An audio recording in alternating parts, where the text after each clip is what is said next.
Bom, pessoal, hoje nós estamos aqui para uma aula de Química, para falar aí um pouquinho a respeito do Enem, né? E mostrar para vocês que esse bicho papão, ele é muito mais manso do que parece. E para não perder muito tempo, a gente já vai logo aí ler esse nosso primeiro exercício.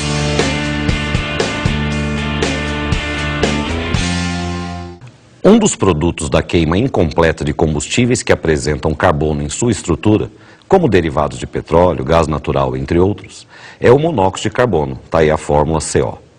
Esse gás, ao entrar na corrente sanguínea, se liga de forma estável com a hemoglobina, prejudicando o transporte de outros gases, como o oxigênio, podendo causar vários distúrbios ao ser humano. Essa tabela mostra a concentração de CO no ar e os males que podem ser causados ao homem. Na tabela tem aí, né, a concentração do CO, monóxido de carbono, em ppm, e aí os distúrbios em seres humanos. 10 ppm, nenhum distúrbio. 15 ppm, diminuição da capacidade visual. 60, dores de cabeça. 100, tonturas e fraqueza muscular. 270, inconsciência. 800, morte. E aí ele vem me dizendo, né, ppm, partes por milhão, significa 1 miligrama de CO, que é o monóxido de carbono, por quilograma de ar. Uma garagem com as seguintes dimensões: 4 metros de comprimento, 4 metros de largura e 2,5 metros de altura tem aproximadamente 48 quilos de ar atmosférico.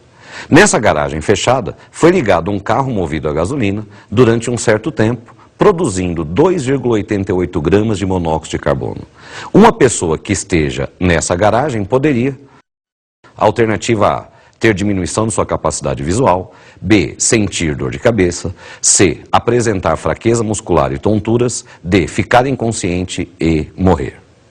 Vimos aí nesse primeiro exercício ele falando do monóxido de carbono, que é o CO.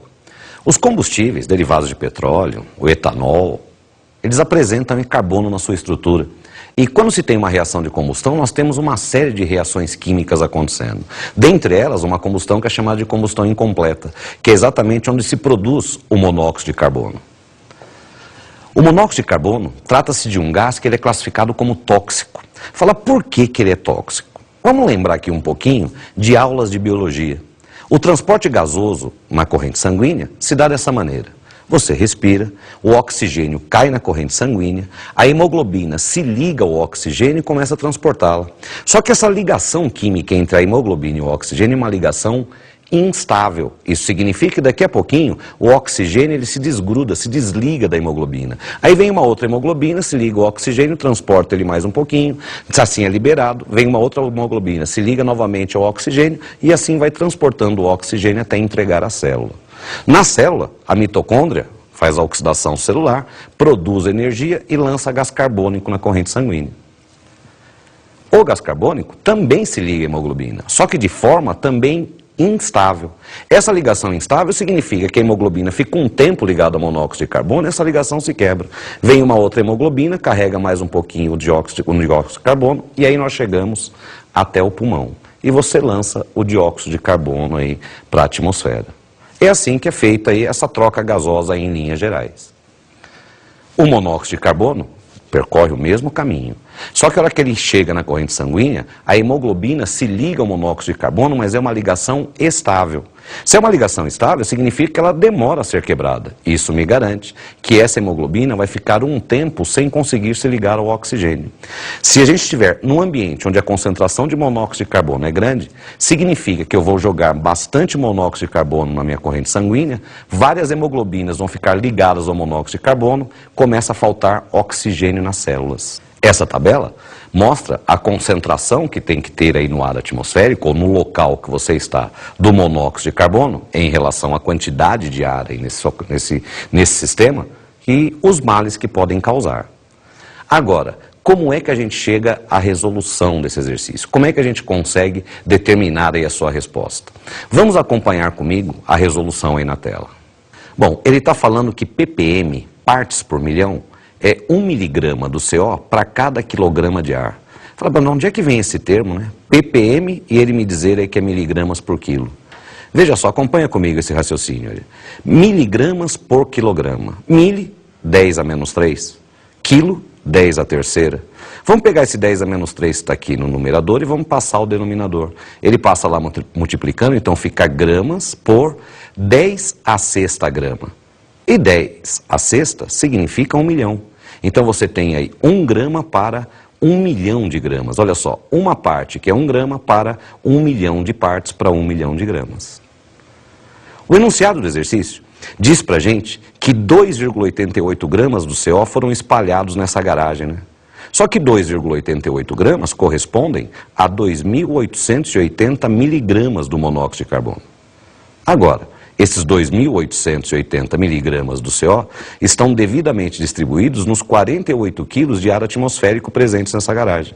Eu preciso encontrar quantos miligramas do CO nós temos em 1 quilograma de ar. Tá aí, uma regra de 3 simples. Fazendo a multiplicação em cruz, você vai chegar a 60 miligramas do CO. Quer dizer, chegamos a 60 miligramas do CO para cada quilograma de ar. Ou seja, 60 ppm. Consultando a tabela, com a concentração de CO de 60 ppm, nós vamos sentir dores de cabeça. Portanto, alternativa correta, alternativa B de bola. Lei seca aumenta rigor contra motorista. A lei seca, que prevê maior rigor contra o motorista que ingerir bebidas alcoólicas, foi sancionada no dia 19 de junho de 2008. A lei torna ilegal dirigir com concentração a partir de 2 decigramas de álcool por litro de sangue. A punição para quem descumprir a lei prevê suspensão da carteira de habilitação por 1 ano, além de multa de R$ 955 e retenção do veículo. A suspensão por 1 ano do direito de dirigir é feita a partir de 0,1 miligramas de álcool por litro de ar expelido no exame do bafômetro, ou 2 decigramas de álcool por litro de sangue. Acima de 0,3 miligramas por litro de álcool no ar expelido, ou 6 decigramas por litro de sangue, a punição inclui também a detenção do motorista de 6 meses a 3 anos. Com base nessa reportagem, vamos dar sequência aí à nossa leitura para resolver essa próxima questão.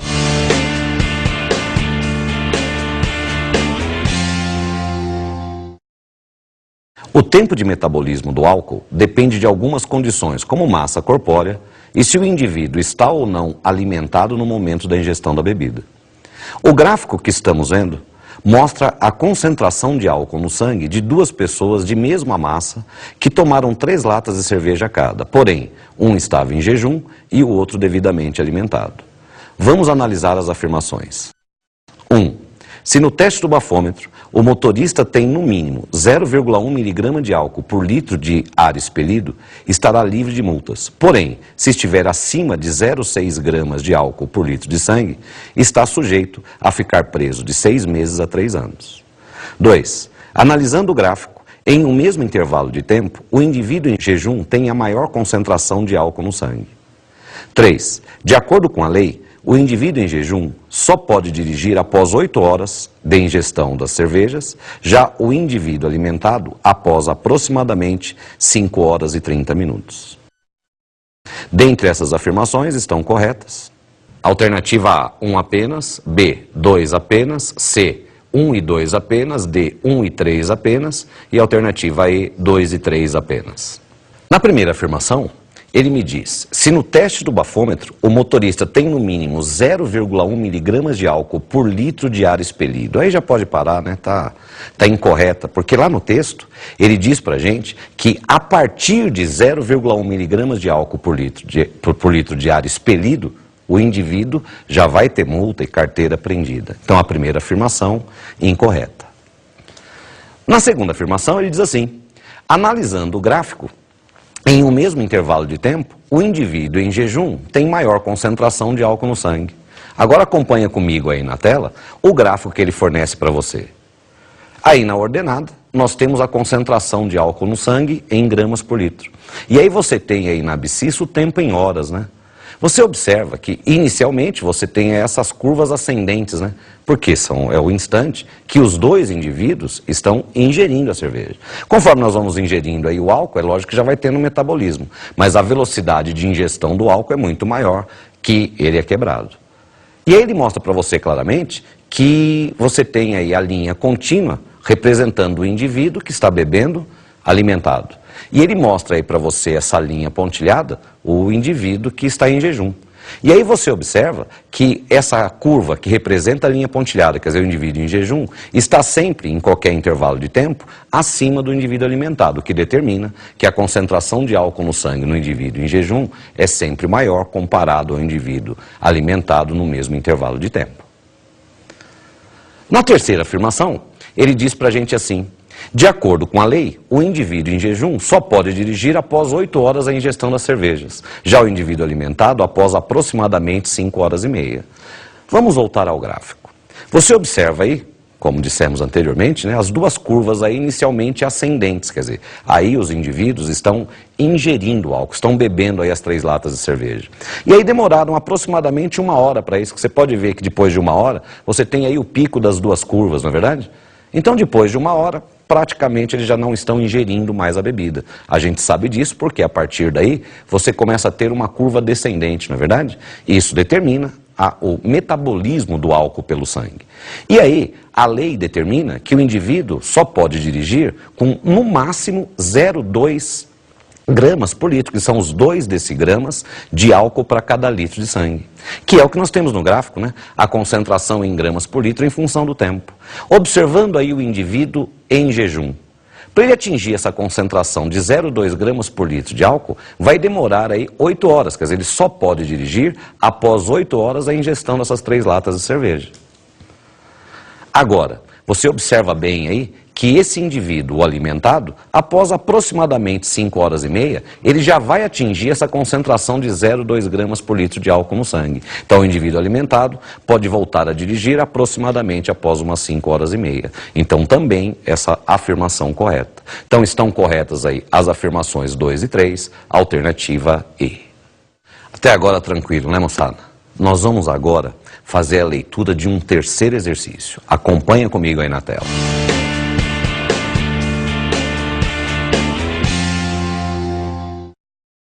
Um líquido entra em ebulição na temperatura que sua pressão de vapor se iguala à pressão ambiente. Veja a curva da pressão de vapor da água em atmosferas em função da temperatura. Aí você observa aí o gráfico, né? Na ordenada você tem a pressão de vapor e na abscissa a temperatura. O cozimento ocorre por conta de uma série de reações químicas que acontecem pelo contato do alimento com a água em altas temperaturas. Sabendo que quanto maior a temperatura, maior a velocidade das reações, escolha a alternativa que traz a capital que, numa panela aberta, um ovo cozinha mais rapidamente. Alternativa A, São Paulo. Alternativa B, Curitiba. Alternativa C, Goiânia. Alternativa D, Belo Horizonte. E alternativa E, Maceió. Para a gente resolver essa questão, é interessante a gente comentar sobre alguns conceitos aí bem importantes. O que diferencia os estados físicos da matéria? Entre os estados sólido, líquido e gasoso, a diferença está no estado de agitação das partículas, né? É só a gente imaginar. Se esse estado de agitação é bem pequeno, a tendência é que elas fiquem muito próximas uma das outras. E aí nós estamos falando no estado sólido. Agora, se essa agitação é um pouquinho maior, a tendência é que elas se afastem um pouquinho. Aí nós atingimos o estado líquido. E se essa agitação é muito maior, a tendência é um grande afastamento, que é o que determina o estado gasoso. Então quer dizer que mudar o estado físico da matéria é você criar condições para fazer a aproximação ou afastamento dessas partículas, dependendo aí da conveniência. O que nos interessa para esse exercício é falar nessa passagem do líquido para o gás. Agora vamos imaginar isso. Olha. Você tem um líquido, as suas partículas estão lá, uma pequena distância uma das outras, estão lá se movimentando. Só que elas estão expostas aqui a uma certa atmosfera. E nesse local nós temos energia. Essas moléculas vão absorvendo energia do meio e em função dessa absorção de energia vai aumentando o estado de agitação. E aumentando o estado de agitação, a tendência é que essas moléculas se afastem. Ou seja, a tendência de qualquer que seja o líquido é passar para o estado gasoso. E a grande prova disso é que se você pegar um pouquinho de líquido qualquer aí, joga lá num canto lá da sua casa, depois de um certo tempo ele secou, né? Esse procedimento, esse processo, onde você tem a passagem do estado líquido para o estado gasoso, em condições ambientes, quer dizer, um fenômeno natural, é chamado de evaporação. Vamos imaginar um pouco de líquido E aí você tem lá as moléculas, né? Pensando em líquido, é lógico que a gente tem que pegar como referência inicial aí a água. As moléculas de água estão lá se agitando. Em função desse estado de agitação, daqui a pouquinho, uma moléculazinha de água consegue se afastar das demais, quer dizer, já passou para o estado gasoso, mas ela fica na superfície do líquido. Isso acontece com mais uma molécula, com mais uma, quer dizer, um monte de moléculas. Ou seja, na superfície de um líquido, a gente sempre tem uma certa quantidade de vapor em equilíbrio com esse líquido. Quando a substância tem cheiro, a hora que você vai lá e pega um líquido para cheirar, o que chega até o seu nariz? Está em que estado físico? No estado gasoso. É exatamente esse vapor que está na superfície. Da água nós não sentimos isso, porque a água é inodora, quer dizer, não tem cheiro. Mas esse vapor está lá presente. Mas se eu tenho substância gasosa, se tem vapor, ele está exercendo pressão. Então, quando se fala na pressão de vapor, que é uma das coisas que veio citado no enunciado, nós estamos pensando apenas nesse vapor que está presente na superfície de qualquer que seja o líquido. Mas aí você imagina, tem lá um copo com uma certa quantidade de água. Na superfície desse líquido tem vapor. Se ele está exercendo pressão, como é que ele não consegue sair integralmente de dentro desse sistema? É porque ele está exposto aqui à atmosfera, né? E aqui no ar atmosférico nós temos uma grande mistura de gases. E se eu tenho substância gasosa, com certeza, pressão exercida por esse gás. Então é só você imaginar. Você tem aqui o vapor exercendo pressão para sair do sistema, só que eu tenho a pressão ambiente mantendo esse vapor aí. Só que nós estamos falando substância gasosa. O gás já tem um estado de agitação muito grande. Ele continua exposto aqui a esse ambiente e vai absorvendo energia desse ambiente. Isso significa que de tempos em tempos, certas quantidades desse vapor conseguem vencer essa pressão atmosférica e saem para o meio ambiente. Só que quando isso acontece, nós temos a imediata reposição, ou seja, moléculas de água que estavam no estado líquido vão repor esse vapor que saiu. Olha só o que eu disse. De tempos em tempos, certas quantidades do vapor vão vencendo essa pressão atmosférica e saem para o ambiente e vai tendo a reposição, quer dizer, o líquido vai passando para o estado gasoso. Esse é o processo de evaporação, quer dizer, nós temos aí esse líquido passando ao estado gasoso. Aí eu faço questão de continuar com a substância pura, quer dizer, eu quero continuar com a água completamente pura. A única chance que eu tenho de mudar essa pressão de vapor é mudando a temperatura. E aí fica bem lógico da gente enxergar isso, sabe por quê? Se eu aumento a temperatura, eu aumento o estado de agitação das moléculas. Se eu aumento esse estado de agitação, eu estou facilitando para que essas moléculas se aproximem ou se afastem. Se afastem, né? Quer dizer, conforme eu vou aumentando a temperatura, eu facilito para que mais moléculas de água que estavam próximas uma das outras se distanciem das demais. Quer dizer, na superfície desse líquido, nós vamos ter uma quantidade maior de vapor e se agitando mais, quer dizer, a pressão que esse vapor exerce é uma pressão mais alta. É por isso que sempre que nós temos uma curva que representa a pressão de vapor em função da temperatura, é sempre uma curva ascendente, como essa que veio aí no gráfico, quer dizer, mostrando que o aumento da temperatura aumenta a pressão de vapor. Mas aí, você está lá na sua casa, pega lá uma panela, coloca um pouco de água e vai aquecendo. Vai aquecendo, essa pressão de vapor vai aumentando. Vai aquecendo, a pressão de vapor vai aumentando. Até que você observa lá no interior do líquido toda aquela turbulência. Quando você tem toda a turbulência no interior do líquido, popularmente dizemos que está fervendo. Tecnicamente, alcançamos o ponto de ebulição. Falei, quando é que isso acontece? Essa é a primeira parte do nosso exercício, onde ele trouxe para você a definição, que ele diz: o ponto de ebulição é atingido na temperatura na qual a pressão de vapor fica igual à pressão local. Quer dizer, na temperatura onde a pressão que o vapor exerce é igualzinha à pressão do ambiente que esse líquido está exposto, o líquido ferve. Quando se fala em ambiente, é lógico que a nossa referência inicial é o nível do mar.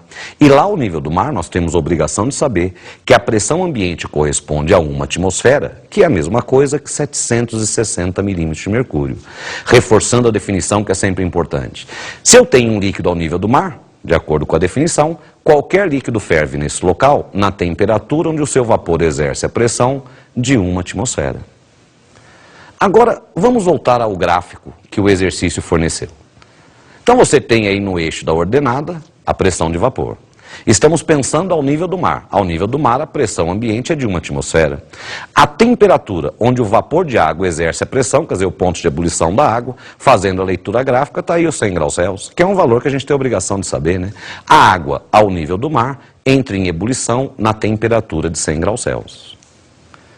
Mas olha só. Nas outras, nós temos 5 alternativas, onde uma delas fala em Maceió. Maceió está ao nível aí ao nível do mar, praias maravilhosas, né? E os outros são capitais, todos acima do nível do mar. Você tem aí São Paulo, você tem Curitiba, você tem aí Belo Horizonte. Só que se eu estou numa altitude acima do nível do mar, a pressão ambiente é maior ou menor que uma atmosfera? Menor, né? Quanto maior a altitude em relação ao nível do mar, cada vez menor é a pressão atmosférica. Então quer dizer que em todos esses outros locais fora Maceió, nós estamos aí acima do nível do mar. Quer dizer, sob uma pressão atmosférica mais baixa. Mas a definição não diz que para um líquido ferver, o seu vapor tem que exercer uma pressão igual à do ambiente. Se essa pressão ambiente é mais baixa, quer dizer que esse líquido está mais fácil de ferver. Ou seja, nós vamos ter que aquecer menos. O ponto de ebulição da água num local acima do nível do mar é inferior a 100 graus Celsius. Observando novamente aí no gráfico. Pensando em qualquer pressão ambiente abaixo de uma atmosfera, fazendo a leitura gráfica, você chega a uma temperatura de ebulição inferior a 100 graus Celsius. Pois então, ao nível do mar, o ovo vai ficar com uma água fervendo na temperatura de 100 graus Celsius. Nos outros locais que estão acima do nível do mar, o ovo vai ficar em contato com a água fervendo com uma temperatura inferior a 100 graus Celsius. O enunciado vem dizendo para a gente que o aumento da temperatura aumenta a velocidade das reações. Quer dizer, nessa água a 100 graus Celsius, comparado aos outros locais, é onde nós temos a maior temperatura, lógico. Que então, a partir daí, a velocidade de cozimento desse ovo é maior em Maceió. Portanto, alternativa E. Bom, pessoal, essa terceira questão também tranquila, né? Agora, a quarta questão é uma sequência dela, que, aliás, isso é muito comum no Enem, viu? Eles colocarem aí questões sucessivas, aproveitando o enunciado aí da primeira questão. Acompanha comigo aí a leitura.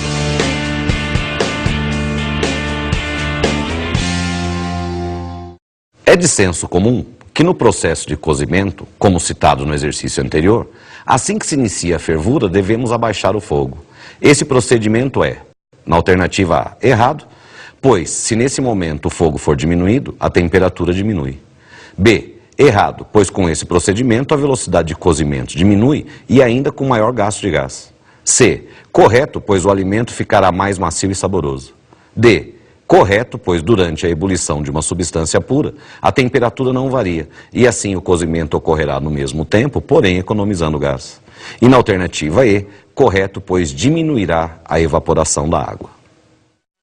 Nós vimos, agora há pouco, na questão anterior, na sua resolução, nós falamos lá sobre as mudanças de estado físico. Quando nós queremos identificar se eu tenho uma substância pura ou se eu tenho uma mistura, nós temos vários caminhos, vários testes possíveis. Um deles é medir como é que se comporta aquele sistema com relação ao aquecimento nos dois pontos de mudança de estado físico, no ponto de fusão e no ponto de ebulição. O ponto de fusão é a temperatura onde o sólido passa para o estado líquido. A gente disse que esse sólido está derretendo. E a ebulição é quando você tem a passagem violenta do estado líquido para o estado gasoso. Vamos imaginar aí a água. Você colocou lá dentro do freezer, quer dizer, você fez lá o gelo, quer dizer, passou aí ao estado sólido. Quando você tira esse gelo lá do freezer, ele começa a trocar calor aqui com o meio e vai derreter. Fala, mas em que temperatura isso acontece? Quando nós temos o ponto de mudança de estado físico, é quando a gente observa os dois estados físicos ao mesmo tempo. Então, quando você pega lá o gelo, tirou lá do freezer, a hora que você colocou aqui fora, a hora que você observar que uma parte está no estado sólido, outra parte está no estado líquido, é o ponto de mudança de estado. E em se tratando da água completamente pura, isso acontece na temperatura de 0 graus Celsius. E quando se trata de uma substância pura, enquanto não houver a completa mudança de estado físico, a temperatura se mantém constante. Quer dizer, enquanto eu tiver gelo e água líquida, a temperatura vai ser de 0 graus Celsius. O mesmo é quando nós temos a ebulição. Você vai aquecendo, aquecendo, aquecendo. Ao nível do mar, nós temos a obrigação de saber que a água entra em ebulição a 100 graus Celsius. Isso significa que nessa temperatura você tem os dois estados físicos simultâneos. E aí você observa toda aquela turbulência que é causada no interior do líquido durante a fervura, é por conta de moléculas de água, e muitas delas, passando aí para o estado gasoso, passando aí para o estado de vapor. E da mesma forma, enquanto tiver líquido fervendo, em se tratando da água pura ao nível do mar, a temperatura se mantém constante, quer dizer, se mantém a 100 graus Celsius. Aí, todas as vezes que você vê alguém cozinhando, né, a mãe, a avó, A hora que começa a ferver, o primeiro procedimento a ser tomado é exatamente diminuir a chama do gás, diminuir a chama lá do fogão. Falar, e por que isso? Porque a hora que está fervendo, a hora que você tem o líquido fervendo, a temperatura é de 100 graus Celsius. Se eu aumentar essa chama, o líquido vai continuar fervendo e a temperatura vai continuar a 100 graus Celsius. Se eu diminuir essa chama, a água vai continuar fervendo e a temperatura vai continuar a 100 graus Celsius, ao nível do mar.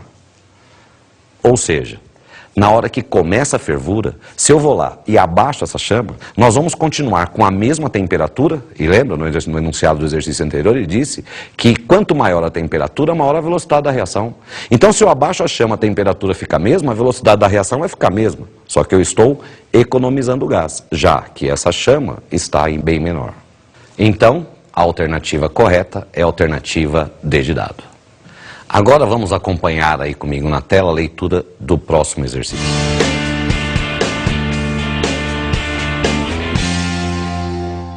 Paciente e resultado, está aí em gramas de HB por 100 ml de sangue. E logo abaixo da tabela ele coloca aí para você HB, que é a abreviação de hemoglobina. A paciente 1, 9,5 gramas de hemoglobina por 100 ml de sangue. A paciente 2, 12 gramas de hemoglobina por 100 ml de sangue. A paciente 3, 10,5 e a 4, 11 gramas de hemoglobina por 100 ml de sangue. O resultado que vemos refere-se a exames de um certo tipo de anemia. Atribui-se o índice de 100% à dosagem de 16 gramas de hemoglobina para cada 100 ml de sangue. E a partir daí, são consideradas sadias mulheres com índice superior a 70%.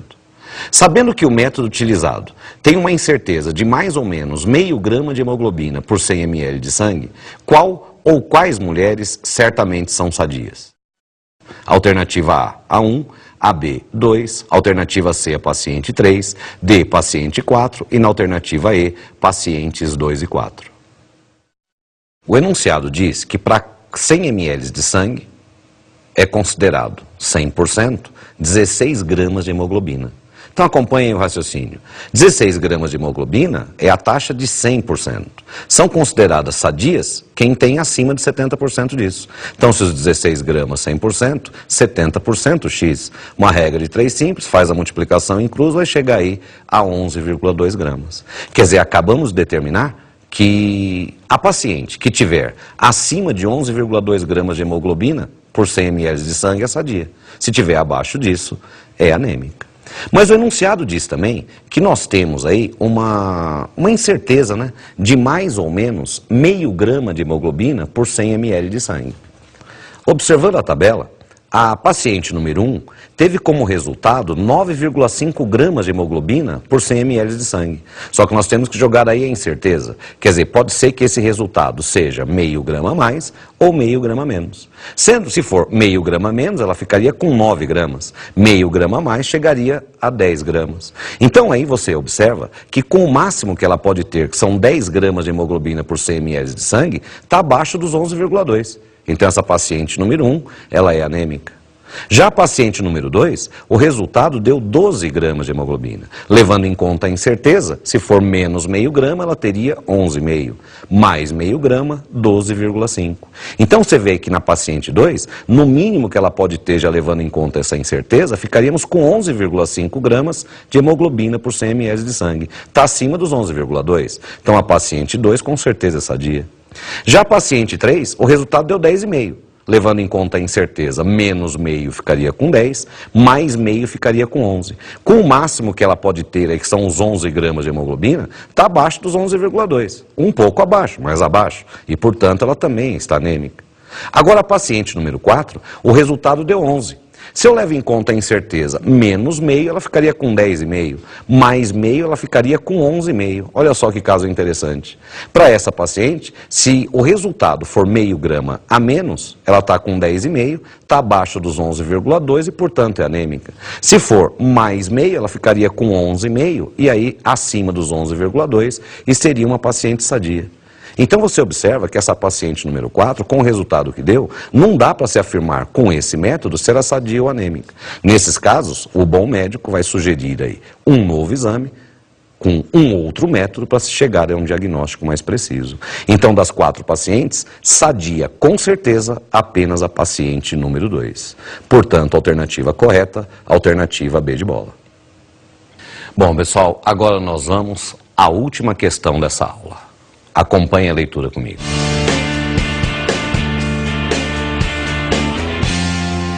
As bebidas conhecidas como isotônicas são soluções salinas e têm como principal finalidade a reposição de certos íons, principalmente após atividades físicas.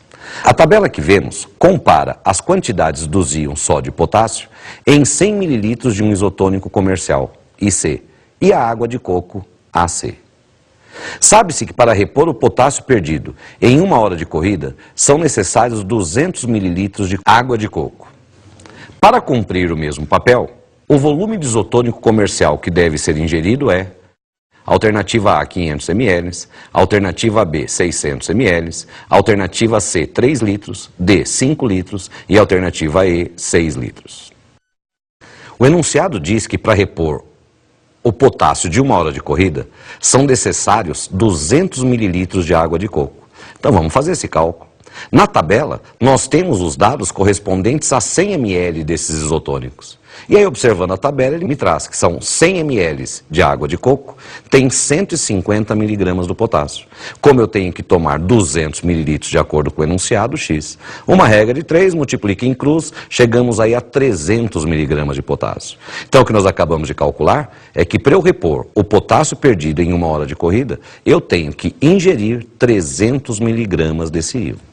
Só que o exercício quer saber o quanto que eu tenho que tomar do isotônico comercial para cumprir esse papel, quer dizer, para ter os 300 mg do potássio. Voltando à tabela, no isotônico comercial está aí, em 100 ml desse isotônico, nós temos 10 mg do potássio. Como eu tenho que ingerir 300 mg, Y. Então, se em 100 ml, 10 mg, para ter os 300 mg, Y, fazemos a multiplicação incluso, vamos chegar aí a 3.000 ml. E 3.000 ml corresponde a 3 litros. Olha só que coisa incrível. 200 ml de água de coco corresponde a 3 litros de isotônico comercial. Que poder dessa água de coco. Então a alternativa correta está aí, alternativa C. Bom, pessoal, chegamos ao fim dessa aula. Foi um grande prazer. Até uma próxima e sucesso a todos.